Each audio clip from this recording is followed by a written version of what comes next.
Otherworld, the new secret Terraria seed. In this video, I'll be facing Terraria Master Mode Otherworld alongside Photon and Terrasteel. Now, Otherworld is difficult to say the least, but to understand just how difficult it is, let's talk difficulty real quick. Terraria has 4 difficulty settings by default, ranging from free dupe glitches, to normal, to hard, to I hope you like pain and suffering because you're gonna get a whole lot of both. When the devs added expert mode, they added tons of new boss AI, new accessories, an extra accessory slot, and separate loot for each player when a boss is killed. When they added master mode, they decided to stat boost every enemy into oblivion. In expert mode, enemies deal about twice as much damage and have over twice as much defense as in normal mode. And in master mode, enemies have 50% more health and defense than in expert mode. Sounds fun, right? Wrong, we're not done yet. Otherworld, the seed we're playing on, boosts enemies' health and defense by just as much as master mode does in comparison to expert mode, gives bosses completely new AI, and lit bombs start popping up almost everywhere the instant you try to break a pot or mine a tree. Then again, we do have at least 5 hours of playtime combined in Terraria and an extra accessory slot, so I'd say this is pretty balanced. I decided to go left here into the snow and let Photon and Terrasteel fight with each other over the normal cave loot. I'd say I made a pretty good call here, as this would end up being the area I spent most of my time in, by far. Now, what a lot of people don't know about Otherworld is that it isn't actually all negative. For example, blocks take half as many hits to break, making mining much easier.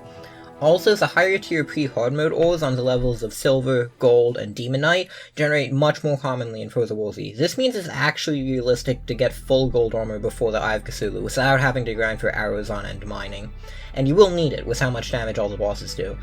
Although the Eye of Cthulhu is by far the easiest boss in Otherworld, not much more difficult than its expert mode variant.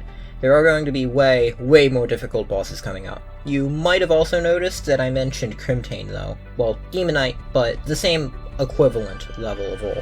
It also actually spawned several times its normal grade in Otherworld, and in much larger veins. So getting Crimtane weapons is actually relatively easy, even before any bosses. Otherworld definitely encourages mining and we'll be doing a lot of that this game, even after getting full sets of armor and weapons, because there's one thing we have to get, even after getting full sets of everything, and that is life crystals. Now, normally you don't have to, but there's several enemies in the game that aren't even gatekeeped in dangerous areas or behind bosses that can one-shot you with your starting health in Otherworld. If we really wanted any chance of beating bosses or just not dying every 5 seconds, we'd have to all get 400 health. The journey to get there took a while, but I found a few interesting things along the way. See this water chest I found. Notice anything interesting? It'll be important later. After mining a bit more in a cave closer to spawn, I also found the best weapon in the game pretty early on. I then used the gravitation potions I got from the chest to find some floating islands, and then remembered that Otherworld locks some pre-Skeletron. Fun! After a whole lot more unproductive mining, I got a random rare drop from a skeleton that would make the rest of pre-hard mode so much easier. A bone pickaxe. Now, normally this thing is already great. It's the fastest pickaxe you can get in pre-hard mode, and the only downside is its lower pickaxe power. However, remember how in Otherworld blocks only take half as many hits to break? Well, that means this pickaxe is insanely good. With the highest mining speed in pre-hard mode and being able to break just about anything in one hit, pre-hard mode definitely would have dragged on way longer if not for this. You don't usually sing that much about pickaxes, but this was honestly probably more useful than any weapon I could have gotten. After convincing Photon we actually did need an arena bigger than 2 blocks, the Eye of Cthulhu fight was pretty easy. I wasn't actually playing melee for half the fight though, so we'll go ignore that. Photon didn't really play mage super early on, but I didn't completely switch to melee until the Brain of Cthulhu. Don't worry though, after King Slime you won't see me spam Frostbone arrows anymore. Speaking of King Slime, oh boy. So, I was actually the only person to have played Otherworld prior to this. Neither Photon nor Terrasteel knew, but I had actually played in a prior expert Otherworld world up until just before the Wall of Flesh. And I fought King Slime before and knew something they didn't. This fight was stupid. Not like stupidly easy, not like Empress of Light insanely difficult, just such a completely insane concept. I have no idea how this ever got approved to be in the game. Okay, so Master Otherworld Eye of Cthulhu hits for a damaging but reasonable 65 damage. King Slime, well... yeah, King Slime in Master Mode Otherworld deals 150 contact damage and takes up a quarter of the screen. Why the devs thought this would be a good idea to make an optional boss that has the worst drops in the game deal 3 times the damage the Eye of Cthulhu, I don't know. It wasn't exactly a difficult fight though, even with it being able to 3-shot me with 400 health, as its attack patterns were more predictable than the average bedwar sweat on their first rush. not even close. We also fought the Eye of Cthulhu again, because why not? And of course, because Terraria is Terraria, it decided to spawn a goblin army the very next day. Not to worry though, the goblin army is still completely cheesable even at the highest possible difficulty. Getting to the lava was a bit awkward with such short notice, but I eventually managed it. With the Eye of Cthulhu, King Slime, and the goblin army down first try, things are looking pretty good. However, Further Warzy wouldn't continue being this easy for long. We had a bit of preparing to do before we could fight the Brain of Cthulhu. For one, Photon needed actual armor. He was still using the gold armor from earlier along with the diamond robe. With meteor armor now locked behind the Brain of Cthulhu, I decided to go to the jungle to get jungle armor instead, as I needed several items from there anyway. Pharaoh Claws gains the ability to grant auto-sling to all melee weapons in 1.4, so I really wanted them. The Anklet of the Wind would also be a good upgrade as it would allow me to craft lightning boots, and the Blade of Grass isn't a bad sword either. After spending far too many hours suffering in the underground jungle, I got all the items we needed for the Brain of Cthulhu fight. It was time. With full arena, basically the best gear possible Brain of Cthulhu, and plenty of healing potions, all we had to do to win was not mess everything up terribly. Yeah, we messed everything up terribly. Okay, for starters, we had no idea how to deal with the creepers. In Master Further Warzy, the creepers move faster than you can at max speed, which meant dodging them was difficult, and outgunning them would have been impossible had we not been able to dash. We didn't even get to the second stage first try. The second try was a bit better and actually pretty close, but the four brains looking completely identical and being able to teleport literally right on top of you wasn't helpful. And while I'm on the subject, can I please rant about how much I hate that choice of game design? Like, boss fights are supposed to be difficult, and I can even understand them being unforgiving. Like when King Slime can C-shot you. That was almost kinda hilarious, but in my opinion, there's never a good reason to have unavoidable damage in a game. And the second stage, Brain of Cthulhu in Master Further Warzy, is about as close to that as you can get. Being unable to know which brain is the real one, unless you're inflicting some special effect like fire damage, makes the fight way too luck-based. If there is a pattern or something I'm missing here, I'll immediately take back all my criticism and just admit I'm terrible at the game. But as of now, everything I tried, I could not find a single one. However, just because the fight was unfair didn't mean it was impossible. We prepared for the next battle, got Crimson Gear, and just before summoning the next boss, Photon told me about his chat. I was too busy focusing on the battle to notice, but Photon's chat had been going crazy during the previous fights. They wanted me to use my Flaming Mace? Why is this weapon so good? I don't usually stream, but after this I'm kinda tempted to stream the hard mode portion of this. After we had already gotten halfway through pre-hard mode, killed 3 bosses, 1 invasion event, and had chests covering half a spawn, I decided that maybe it might be time to build an actual base. I initially tried to build it out by hand, but that wasn't going anywhere, so I just used an online circle tool. Someone said that it looked like a Death Star with wings, and yeah, that's pretty accurate. After that, we went and helped Photon clear out a meteorite for his armor, then I went on to an hour-long search for ice skates. You see, I had already explored nearly the entirety of the underground snow biome, but these things are really important. You might be wondering why. They're the most useless item in the game, and even exploring in the underground ice, you're usually better off using something else in place of them in your accessory slot. And Frost Spark boots, well, they're just lightning boots that are more expensive to reforge. However, in 1.4 they can now be crafted into a new item, Terra Spark boots. They're not only the most powerful boots in the game, combining the ability of both lightning boots and lava waders, but more importantly, they look amazing. They were obviously necessary to acquire if I wanted to progress at all. Remember those water walking boots from earlier, and that Lavatron? Well, they're actually some of the rarer items needed for Terra Spark boots, and now I only needed a few more to be able to craft them. After exploring literally every last cave left in the ice biome, I finally found my ice skates, so off to hell. On my way, I may as well craft some obsidian. I'll need it for hellstone bars once I'm able to make them. Surprisingly, Further Warzy doesn't actually make hell that much harder, or at least any harder than it already was. Sure, everything deals a ridiculous amount of damage, and since all demons are now voodoo demons, you have to be careful not to kill any over lava, but their attack patterns are just as predictable as usual, and hellstone is far less of a pain to mine with the improved Further Warzy mining speed. I was able to get more than enough hellstone for a pick and sword fairly quickly, and then went back up to the surface. Time to reforge. And legendary on second try. Let's go. Now being able to deal hundreds of damage per second, I went back down to hell to get the rest of the hellstone. With my new gear, absolutely nothing stood a chance. I also learned how to speedbridge in Terraria. Trust me, this was necessary. I was also hoping for an obsidian rose while I was down there, the last item I need to craft Terra Spark boots, but no such luck. Dungeon time! Well, not quite. Sometimes there's a chest exposed at the beginning of the dungeons that you can get before defeating Skeletron, and turns out there was one this time as well. I was a bit nervous because I heard dungeon music starting to play, and I didn't have a depth meter on me, but I decided to risk it and grab the loot before I could get killed. I used a golden key to unlock a chest on a floating island I found earlier with a gravitation potion. I was hoping for a shiny red balloon, which would let me craft a blizzard in a balloon, a nice improvement to my movement. I opened it, and... hold on. Fledgling wings? Aren't these those wings you get at the start of Journey mode? What are they doing in a floating island chest?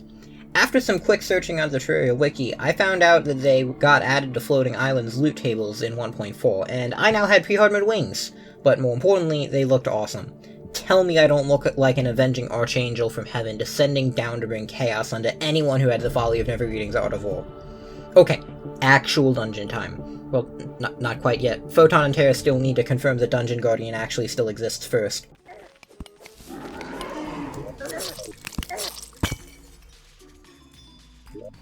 Okay, actual dungeon time. Skeletron was supposed to be way harder of a boss than Brain of Cthulhu, but due to him not having 3 literally identical replicas of himself and his attack patterns actually being super predictable, he wasn't actually that hard.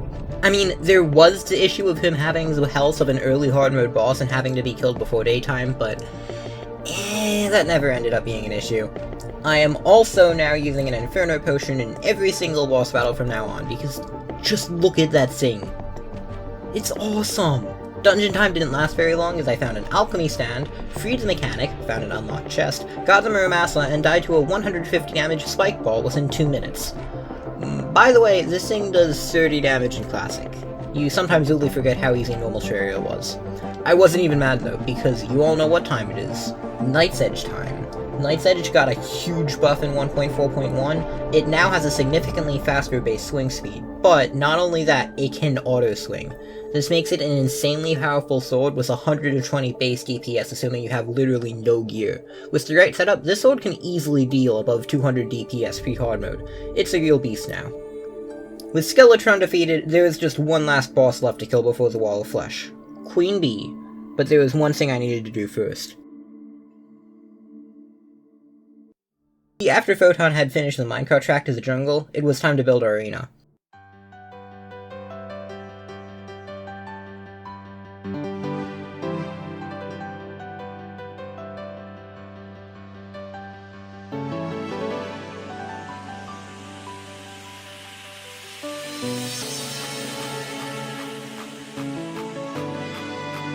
If you thought that after 1500 hours of playing this game I'd stop accidentally summoning bosses, you'd be wrong. But I needed the honey for the summon now, so you all know what that means. Time to blow up the desert. After completely destroying the landscape, I gathered a small amount of sand. It ended up being enough to bottle honey for 9 summons, and if we take more than 9 tries to kill this thing, then we'll have bigger problems. Okay, time for the actual battle. And we die miserably. But why do we die miserably? In my old expert worlds, I would always end up fighting Skeletron before Queen Bee. I obviously knew he was the objectively harder boss, and it wasn't like I intentionally avoided Queen Bee, I just never got around to fighting her until late pre-hard mode. Because of this, I never learned her attack patterns as well as the other bosses. Also, in 1.4, they added an enrage mode for her for some reason. Now, if you bring her up to the surface, she becomes enraged similar to Plantera, and she is the only pre-hard mode boss to even have an enrage mode. Now, why they decided to give the optional boss that I forgot to even fight half the time at all an enrage mode, I have no idea. But that shouldn't apply, since we're fighting her below ground, right? Well, For the Worthy would like to argue with you. Because in For the Worthy, she becomes half enraged no matter where you are, which means her attack pattern, which I never learned in the first place, is now even worse. And of course, because it's For the Worthy, she also deals an insane amount of damage. But, you know, at that point, that's just taken as a given. Okay, it's clear at this point that we were going to need some stronger gear if we wanted to win this. I decided to go to Hell to try to get a Sun Fury. It would be a pretty big flail upgrade over my current Blue Moon. I mean, neither are exactly great against Queen Bee, but every little bit would help right now. I was also hoping for an Obsidian Rose drop, but no such luck. And dead again. Attempt number 5! This time I have actual buffs focused on regen, and a new strategy. Just don't get hit. If I can regen faster than I lose health, I can just let Photon and Terrasteel deal all the damage, and they can die as many times as they want, as long as I don't. I mean, it's a pretty stupid idea, but I'm out of options. And it worked. Time for the Wall of Flesh. I needed to do a bit of preparation first, though. I went back to the dungeon for a bit for some more golden keys and got some more Sky Island loot, and a cobalt shield. I also found a second one later and gave it to Photon, but I was way too lazy to get a third one, so Terrasteel went without. Hell time! Terrasteel and Photon still needed several items from shadow chests, so I decided to go on the Looting Street. 30 minutes later, and I found basically every item we would possibly need to fight the Wall of Flesh, but still no obsidian rose. So after another hour and a half of waiting 5 minutes between every fire emblem spawn to get absolutely nothing, I finally got my obsidian rose. Terraspark time.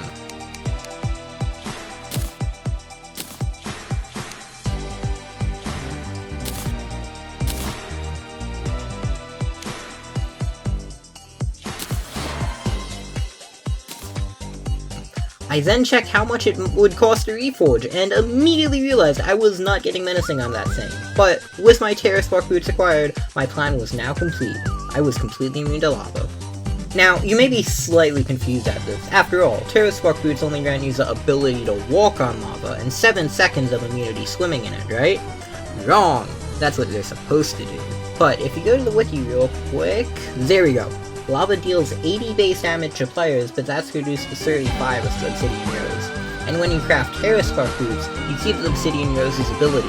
And in Master Mode, defense is twice as effective as in normal, decreasing damage taken by a full point. So, because I had at least 34 defense, I only took 1 damage from swimming in lava.